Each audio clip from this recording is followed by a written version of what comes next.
इधर आ जाइए, उठाइए। क्या है? ये उठाओ, ये उठाओ, ये उठाओ, उठाओ उठाओ उठा लो, लाइन से आगे उठा लो सामान। जो लाइन चलो रखो गाड़ी में। नहीं ये नहीं माजूर, ये माजूर नहीं है, बिल्कुल नहीं है। ये अभी हम इसका सामान उठाएंगे। ये आप माल बिल्कुल किसका पे करो। ये उठाएंगे इनका, ये गाड़ी में रखना। बंदे आए ना, उनके हवाले करो। ये भी उठा, उधर से वो उठा पेटी एक, इधर रख भाई, रख माल।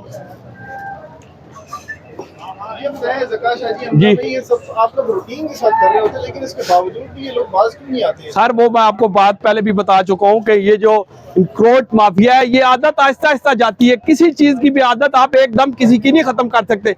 चोर को भी चोरी से आप कब तक आप उसको पकड़ेंगे, जेल भेजेंगे, फिर भी आता है वो बड़ी से फिर छोटी चोरी पे आ जाता है। ये स्टेप बाय स्टेप होगा। अभी आप कहें कि बिल्कुल 100% ये लोग बाज आ जाए, इनके अंदर एक अरसा दराज से ये इंक्रोचमेंट का जो है ना, जिन अंदर घुसा हुआ है इनके, ये आहिस्ता आहिस्ता निकलेगा। इसके लिए टाइम चाहिए हमें।